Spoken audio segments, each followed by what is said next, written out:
I think it is difficult to overstate the immediate and profound impacts that overruling Roe had. The reality is that the abortion right is inevitably connected and inextricably connected to many other foundational rights as well. And when the Supreme Court basically says, well, we're just going to ignore cases we don't like, or we're going to overrule cases we don't like, it really makes it difficult for people to know what their rights are. Returning this fundamental right to state legislatures at a time where state legislatures have attempted to insulate themselves from democracy is quite dangerous.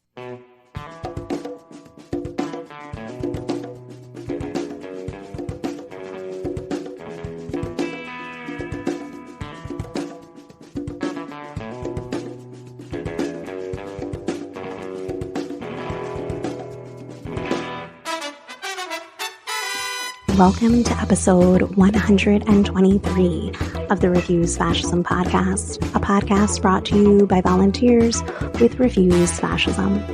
I'm Sam Goldman, one of those volunteers and host of the show. Refuse Fascism exposes, analyzes, and stands against the very real danger and threat of fascism coming to power in the United States. Thanks to everyone who goes the extra step and rates and reviews the show on Apple Podcasts, shares and comments on social media or YouTube. It helps us reach more listeners, and we read every one. Here are just a few from the past week for folks who listened to our interview with Henry Giroux. On Twitter, Smaystein wrote, "One of the most important interviews you will listen to this fall, I guarantee you." Well, thank you, Smaystein, but don't rush it. It's not fall yet. At Vamp56 wrote, "Highly recommended episode of Refuse Fascism podcast regarding understanding this threat in relation to historical fascism tactics." Thanks, Vamp56. That was also on Twitter. On YouTube, Manuel Davidson wrote, "Really enjoyed this informative and educational interview. Millions need to urgently hear this interview." Oh, yeah, let's make that happen. Manuel, did you share it? Make sure you share it. Everybody else, make sure you share it too. And this isn't a social media or YouTube comment about the show, but an email I received this week from David. He wrote very thoughtfully, quote, "These Republicans are deliberately inciting, whipping up, and weaponizing their idiotic base. They are preparing to release their fascist mob on anyone that they see as a threat or who disagrees with them. We really are at that point. These people will have absolutely no compunction about committing acts of violence and or killing and murdering people. That really is how frothing at the mouth, out of touch with reality, dangerous and terrifying they are. They just need the fuse to be lit by Donald Trump, one of these craven and heinous members of the neo-fascist GOP, or some cataclysmic event that is real or imagined. Sometimes I have to ask myself if I'm being hysterical, or if this is all imagined, or hyperbolic, or histrionic, because it's all so surreal and scary as hell to think about. Statement of the obvious. Is all of this really happening? Yes, it is." And that was from David. Thanks for writing to me. I share your concern, and I'm so glad that you are part of the Refuse Fascism community. So after listening to today's episode, you listening, go help us find more people who want to refuse fascism by rating and reviewing on Apple Podcasts or your listening platform of choice, and encouraging your friends and family who listen to do the same. Follow, subscribe, so you never miss an episode, and of course, continue all that sharing and commenting on social media and YouTube. And David, the fear is definitely real, but it is not hopeless. It's not hopeless because, in part, of people like yourself and others who are going to work right now sounding the alarm and mobilizing people to act together to stand against this threat. In today's episode, we share a conversation I had a couple weeks ago with Leah Litman, assistant professor of law at the University of Michigan and co-host of the Strict Scrutinies podcast. We spoke about the recent Supreme Court decisions and what they'll be hearing this fall. Plus, I share remarks from Merle Hoffman, founder and CEO of Choices Women's Medical Center, reflecting on the work of Rise Up for Abortion Rights.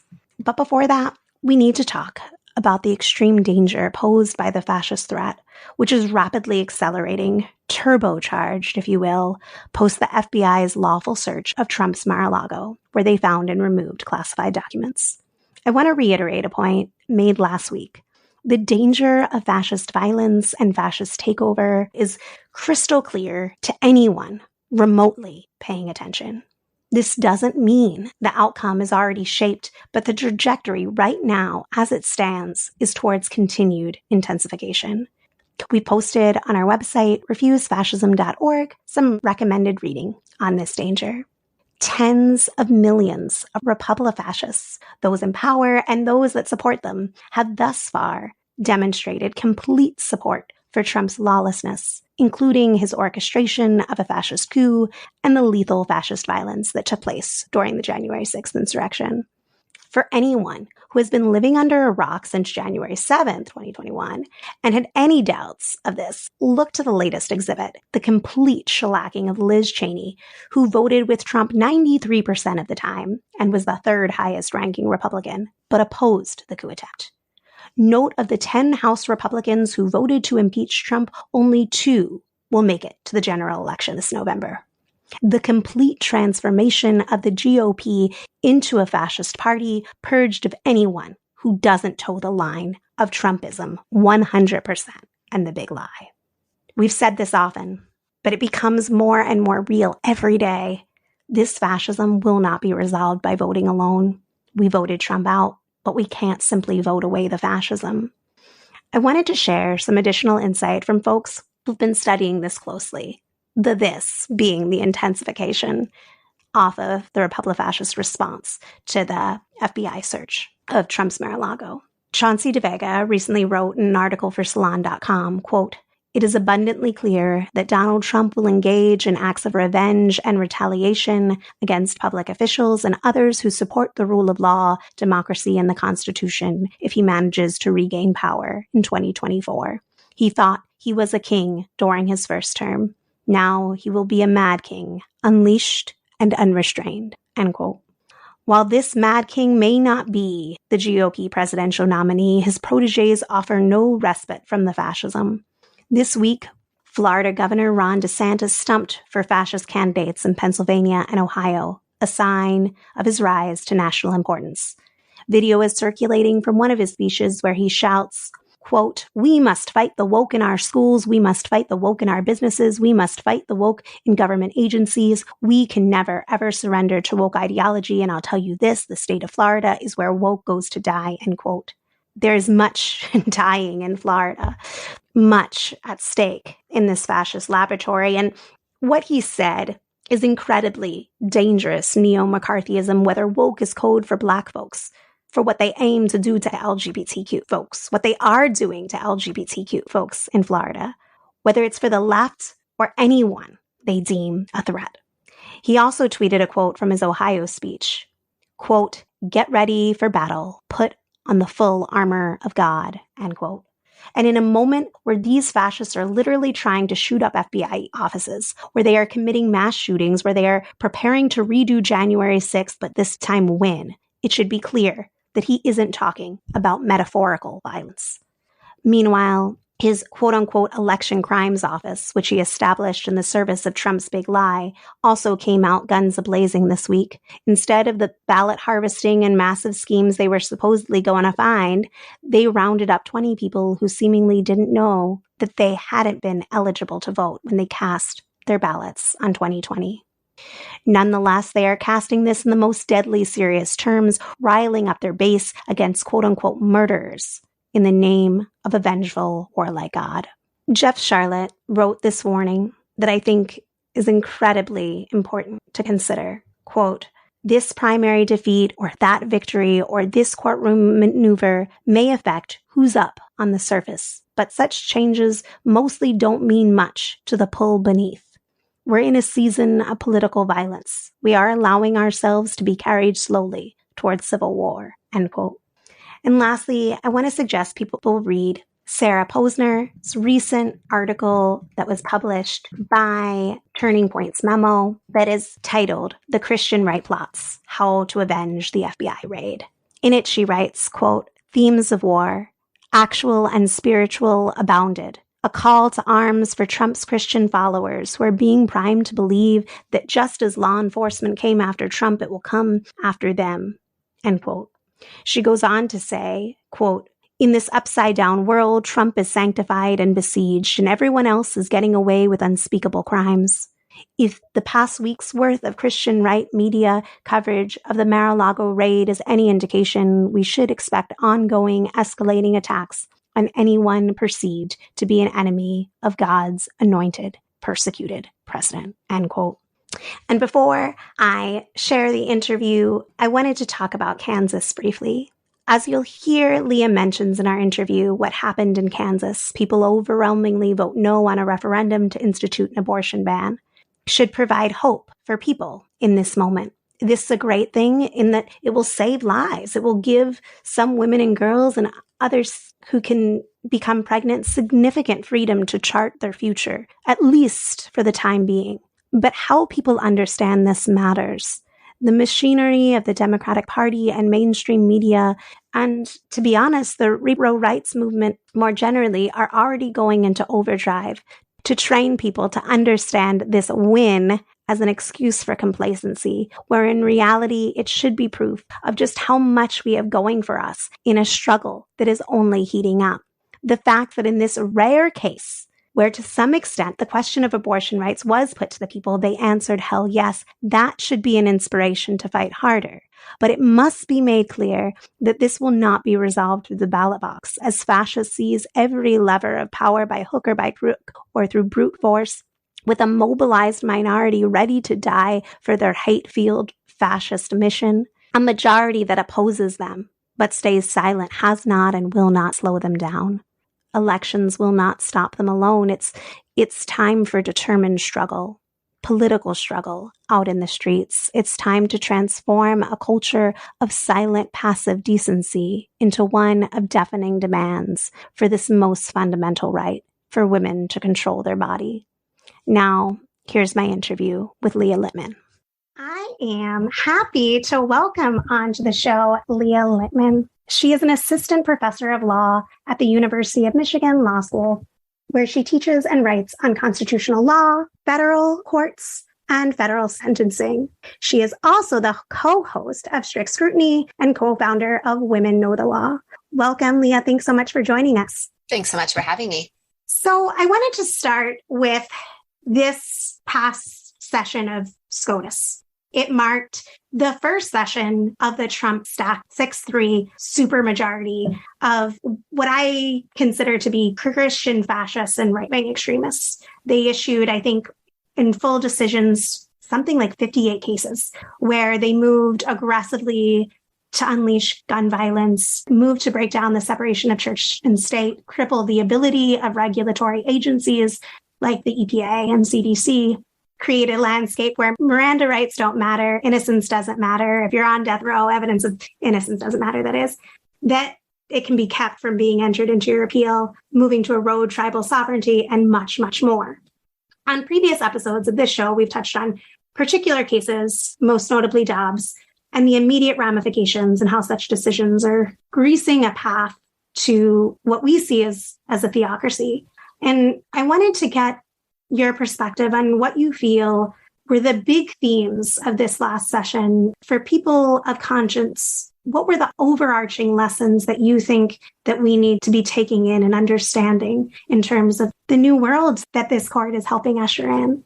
I think one thing that people should understand is that the court is really rapidly ticking through the policy priorities and the platform of the Republican Party and the conservative legal movement. You know, you listed many of the decisions in the areas of law that the Supreme Court touched on this past term.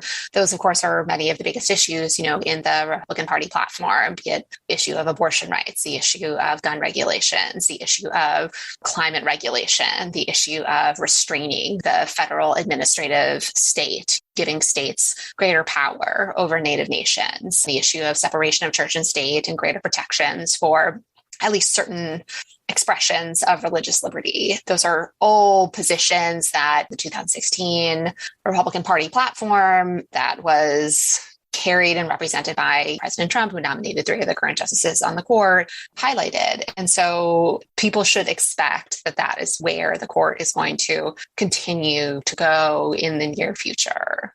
One of the things that stood out to me in kind of your reflection episode that you did on your show was how precedent was disregarded throughout the whole process. And why does that matter?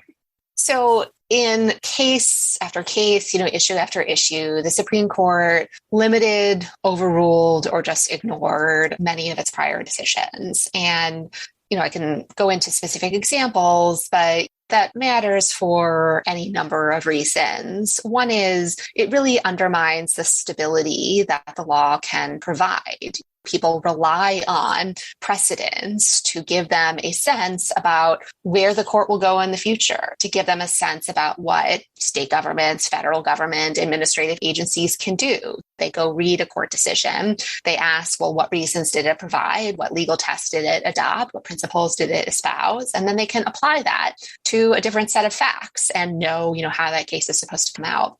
And when the Supreme Court basically says, well, we're just going to ignore cases we don't like, or we're going to overrule cases we don't like, or we're going to limit cases we don't like, it really makes it difficult for people to know what their rights are, what public or private entities can do to protect rights. And so it really undermines the stability of the law and the predictability of the law in important respects. In the joint dissent in the Dobbs case, there was a lot that stood out. One thing that I think you had tweeted a while back about it, other people have mentioned this one part. And so I wanted to read it. For those listening, you can see the full dissent in our show notes written by Breyer, Kagan, and Sotomayor. They wrote, quote, "For millions of women, Roe and Casey have been critical to giving them control over their bodies and their lives. Closing our eyes to the suffering today's decision will impose will not make that suffering disappear," end quote. So now here we are. It's over a month later. I'm wondering, what have you seen as the impact in terms of the overturning of Roe that you hope people won't be closing their eyes to? And what do you foresee unfolding in the near future? I think it is difficult to overstate the immediate and profound impacts that overruling Roe had. And we are not even 2 months, from when the opinion was announced. And we can focus on any number of impacts. We could talk about the issue of abortion specifically, in the wake of the decision. Some states brought back into effect restrictive abortion laws that effectively ended abortion, in those states. Other states like Indiana passed new ones. We also saw the effects of these restrictive abortion laws and the extremity of bans, cases that caused 10-year-old rape victims to have to travel out of state in order to obtain abortion care. So, we've seen the dramatic and profound effects of the decision with respect to the core right, at issue in Roe, Casey, and Dobbs. But the reality is that the abortion right is inevitably connected and inextricably connected to many other foundational rights as well. Rights to contraception, rights to marriage equality, rights to same-sex sexual intimacy, rights to health care, rights including miscarriage management, and rights to family formation, like assisted reproductive technology. And those rights have also taken a hit and been limited, not formally by judicial decisions, but by the practical effect of some of these vague, broad, restrictive abortion laws in the wake of Dobbs. We've read stories about how people have been turned away from hospitals when they are bleeding because there are doubts about whether the hospital or doctor would face criminal prosecutions if they provided abortion care. Some people ended up on breathing machines. Other individuals experienced worsening infections. And so we've already seen how these restrictive abortion laws and overruling Roe have had dramatic effects on healthcare and miscarriage management in particular. We've also seen stories about this affecting access to contraception, with some entities taking the position that certain forms of contraception they view as abortifacients, and therefore they need not provide in this era of restrictive abortion laws. That includes things like the morning after pill or Plan B. It also includes IUDs. We've also seen calls by some federal and state officials for the Supreme Court to revisit decisions protecting other fundamental rights, rights to marriage equality and rights to consensual same-sex sexual intimacy. And so the immediate effect of the decision has been momentous. And again, that's just within 2 months of the decision. Yeah, I mean, it's a devastating overview that you provided. I also think that I knew, and that gut punch still was felt, even if you knew it was coming. It didn't soften the blow that we knew it was coming. Thanks to folks like yourself, I understood the connection between a surveillance state and what would happen. We're seeing that unfold, and yet it's still not less outrageous that girls and mom are being prosecuted based on Facebook messages or any of the other host of examples that raises. And I was wondering whether, you yourself as someone who has been sounding the alarm about this trajectory for some time, was there anything in regard to this that you did not expect or that surprised you, whether it was in the decision itself, the effects of it, or the response? I don't think that any of the effects of the decision had by way of hurting miscarriage management care or endangering women's lives or, exposing pregnancy outcomes to criminalization. All of that was completely expected, as were the possible implications for other rights as well. I will say one thing that surprised me was how much the anti-choice movement would lean into the most absolutist and extreme version of the position in the wake of Dobbs. We have seen Right to Life saying, yes, these abortion restrictions, they do require delaying miscarriage management care, or no, there shouldn't be any exceptions for the health of the pregnant person or in cases of rape or incest. And that maybe shouldn't have surprised me, but just watching it play out has been something else entirely. When you see congressional witnesses insist that, well, when a 10-year-old rape victim receives an abortion, is that an abortion? It's just so ludicrous that it's difficult to process. I agree 100% with that. Even if you think about the people on the state level, governors and so forth, it shouldn't surprise me, but it is you said that out loud. You just said that it's good for that child to see that pregnancy through. How, yeah, exactly. How did you just say that? I mean, it on one level, but yes, they are emboldened on another level that it's scary. Yep. One of the topics that you've dug into that I think is really worth people thinking about and exploring more is that the intersection between voting rights and abortion rights and how they intersect and impact each other. And you co-wrote an opinion piece recently in the Washington Post in which you stated, quote, "It is not a coincidence that the court is making our democracy less democratic. At the very moment, it is returning the issue of abortion to the political process in the name of democracy," end quote. And in the Alito decision, he waves away concern with the no biggie ladies, you're not without electoral or political power, but are they? So I wanted to get your thoughts more on that intersection. Yeah, so I think we are seeing this play out in Kansas, Indiana, other states as well, like Wisconsin.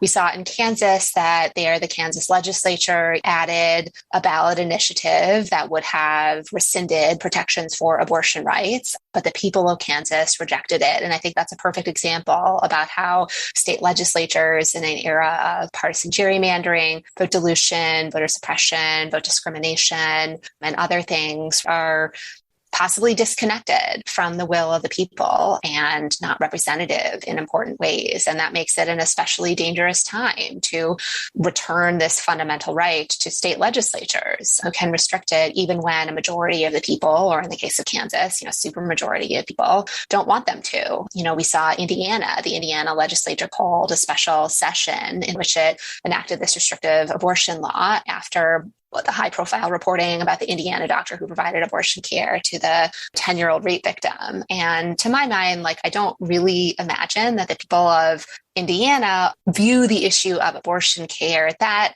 differently from the people in Kansas, but the Indiana legislature, because they had control of the issue, could do that in a way that the Kansas legislature could not, because that issue was put to the people.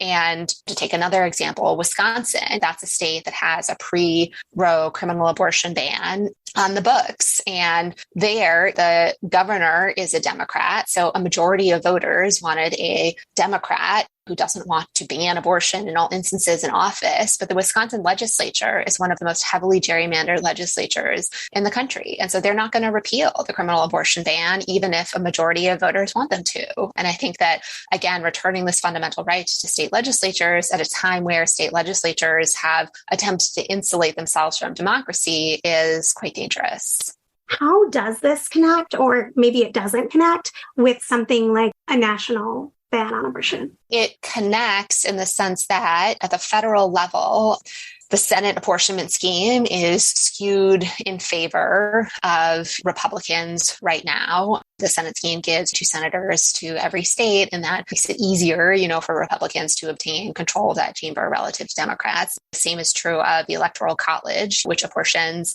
votes for the president based on particular states rather than the national popular vote. You add to that the issue of gerrymandering, which makes it harder for Democrats to retain and obtain control in the House of Representatives, and that's how it's related on the federal level as well. The undemocratic or less democratic tendencies of our representative democracy are part of what makes, again, returning this fundamental right to the political process so dangerous.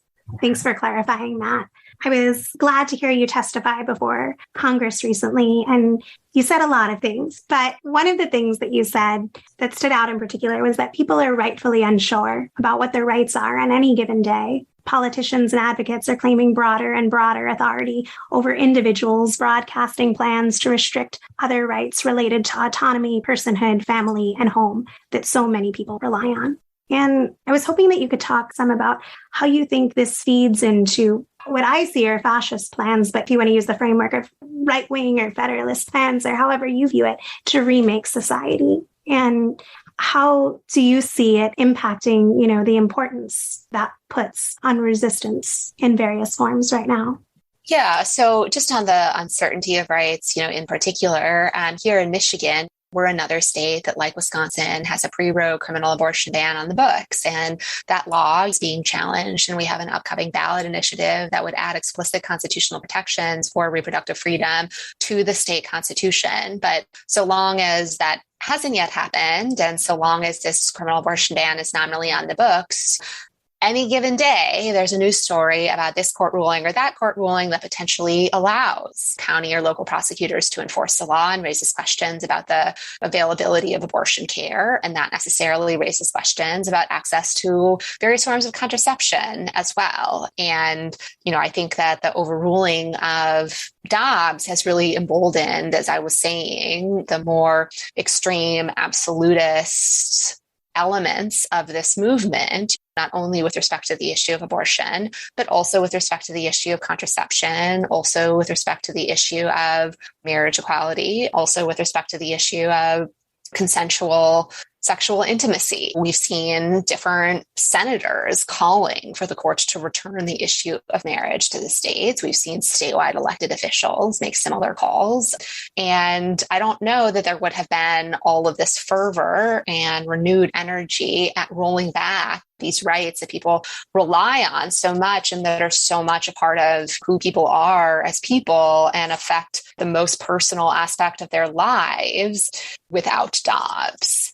And is there space or room for some hope in this moment in relation to what we can do to stop this rollback? Yeah, absolutely. Kansas is just a wonderful example of reasons to hope that when the issue is actually before the people do not want the government to be able to mandate whether a woman or person must stay pregnant, whether they must give birth to a child. And so I think that is a huge reason for hope, but it is a reason to hope as long as people are willing to put in the work of continued and sustained democratic engagement. The reality is that it's not only this upcoming election, but basically every other election, that we face in this post-Roe, post-Dobbs world, the issue of abortion rights will be on the ballot. And so building an infrastructure that allows the reproductive freedom movement the space to stay engaged, the space to build on victories rather than constantly face the prospect of losing them. I think all of those are very important. Looking ahead, there's looking ahead at the fall and looking at what the implications will be at different states and the abortion landscape and that kind of thing. And then there's also what the next session of the Supreme Court holds, which is equally as frightening. And in that, there's many cases, I hate ranking importance. There's affirmative action cases. There's things that will relate to anti-LGBTQ discrimination and things like that. But there's also Moore versus Harper, which I think for our show, Refuse Fascism, it holds extra weight. For listeners, this Moore versus Harper is a case that could result in empowering state legislators to ignore their state's popular vote in presidential elections and give the state's electoral votes to the losing candidate. Leah, are they actually going to hear this case? And what are the implications? What do we need to understand?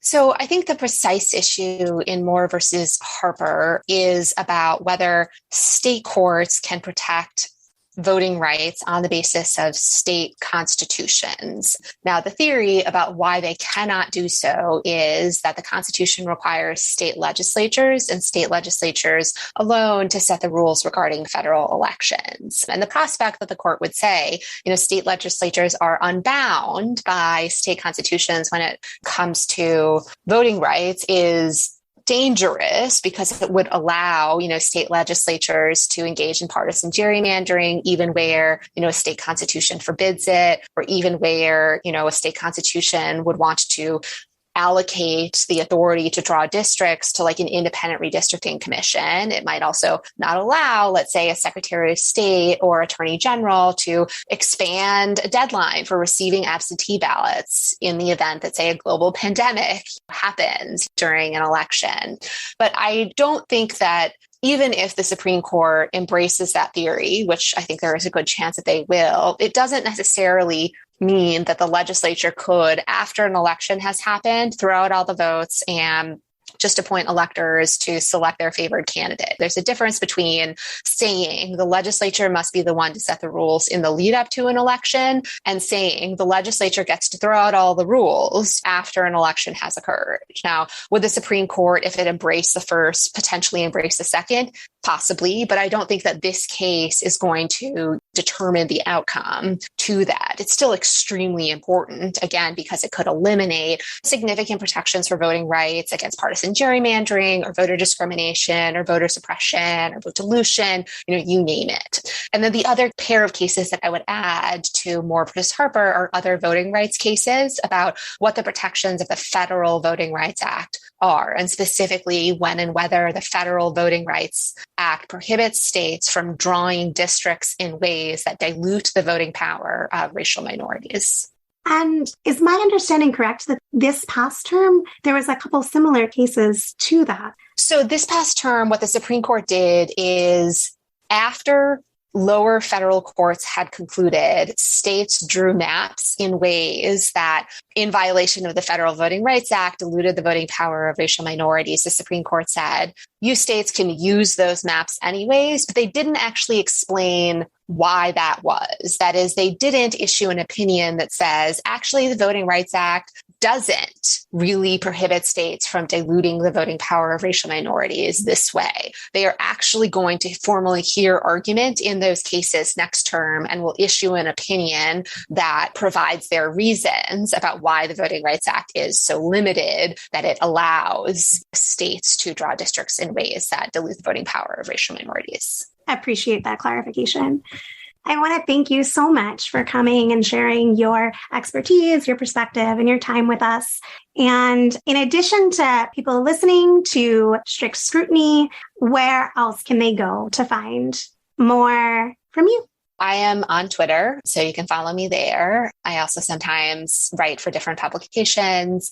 If you follow me on Twitter, I'll oftentimes share what I write, but I'm sometimes writing for places like Slate or the Washington Post or New York Times. But that's usually where to find me. Well, we will definitely be including some of your latest in the show notes. So thanks so much. Thanks so much for having me.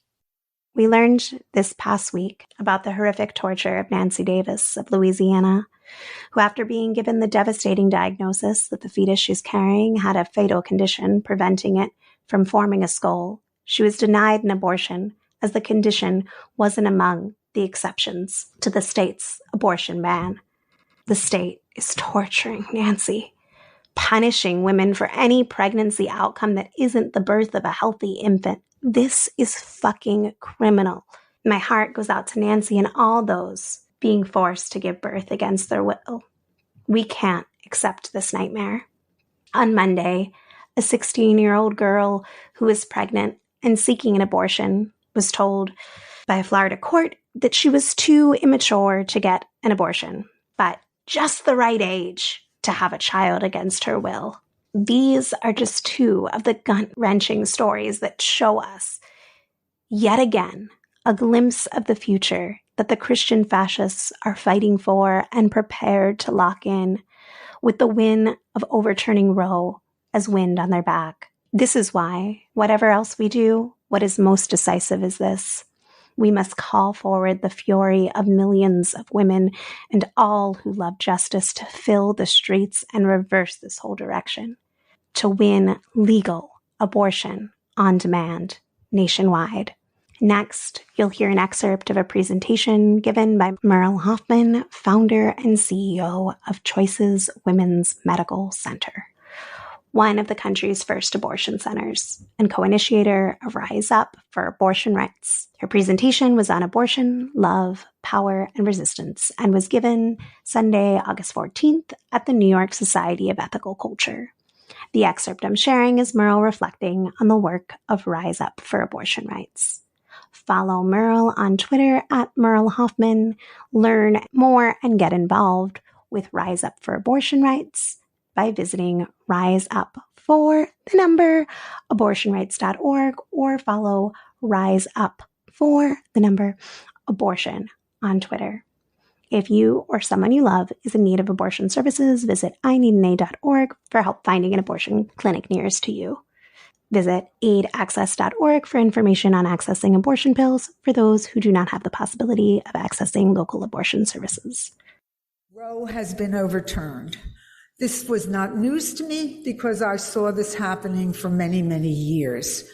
Actually, the majority of the pro-choice movement put their feet up metaphorically on the desk and said, well, whatever happens, we always have Roe. They could never take this away from, never. That, constitutionally protected. So, doctors are murdered, states are restricting more and more, but we still have Roe. Well, when we knew and when I knew that they were going to hear the Dobbs decision and decide on it by June, it occurred to me that people should begin to wake up.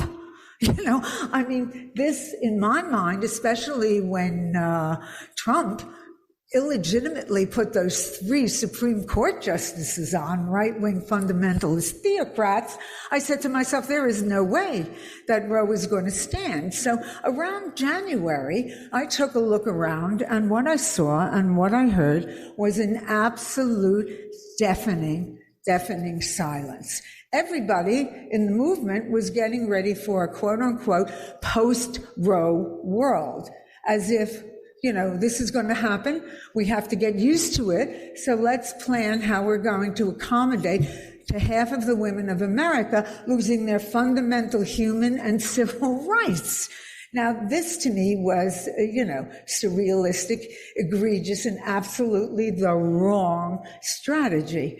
And I looked around and I found 2 people who were thinking the same way, Laurie Sokol and Sarah Taylor.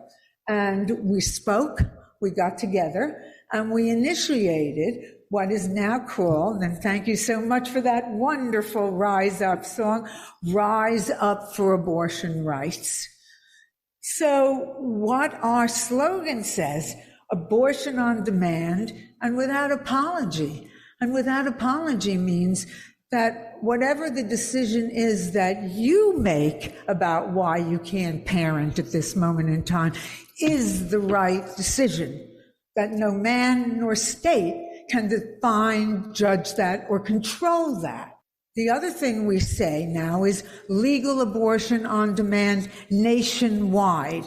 Now we're in a situation where 26, and I think another one this morning, 27 states have either banned or going through making abortion almost impossible and creating a scenario where women will actually be enslaved by unwanted and forced motherhood. Enslaved, and I definitely use that word because forcing a woman or a little girl, I think you might have read about the 10-year-old little girl that was raped, and they were going to, because she was 2 or 3 days more than 6 weeks, according to the Texas law, they were not giving her an abortion. Okay, a 10-year-old girl. So this is using women as channel and as breeders. So, we say forced motherhood is female enslavement.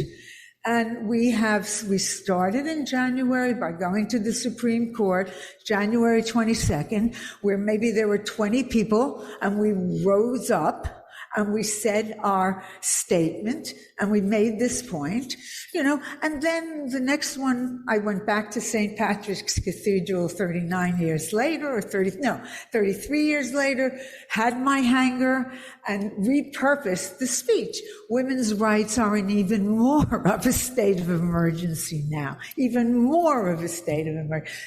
Maybe 100 people, okay? And we keep going and keep going. And there was something that resonated. So now when you look out or when you read and you see this green wave, and we've brought for free these green bandanas, that's what this is. And we use the green bandanas because we give acknowledgement and recognition to the fact that in Latin America, there were 3 countries that were extremely Catholic and conservative and responded to women being out in the street consistently every day, waving green bandanas. And they have decriminalized and legalized abortion in Catholic conservative countries. So we recognize this, and in our American hubris, we change that to humility and say, teach us now, because we have to get women out into the streets. And this is where I was talking about outposts in our heads. Do you realize how many millions of women have had abortions since legalization?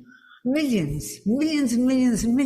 And then think of their partners, their lovers, their friends, their family, all of the networks that they have. What a constituency. Imagine them walking and continually marching and a green wave throughout this country. But it's not happening yet. I always put yet, because there's always hope with me, okay? Yet. So why is that? It's because of what I said before, the outposts in our head. So I always talk about individuals becoming political to first recognize that they're there and then fight them and then be able to raise your voice. Will this, at first we said, this can't stand. We wanted to stop the Supreme Court from even ruling.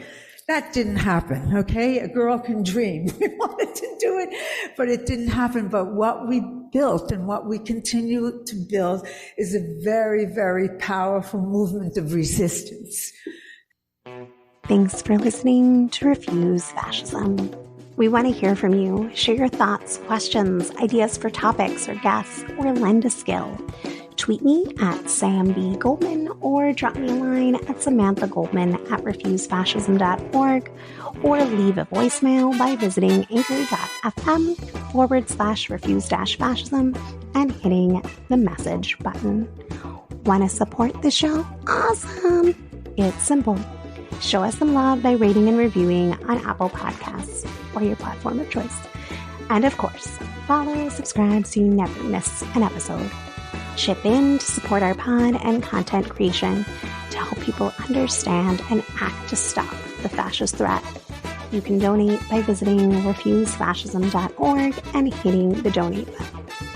Thanks as always to Richie Marini, Lena Thorne, and Mark Tinkelman for helping produce this show. Thanks to incredible volunteers. We have transcripts available for each episode, so be sure to visit refusefascism.org and sign up to get them in your inbox each week. We'll be back next Sunday. Until then, in the name of humanity, we refuse to accept a fascist America.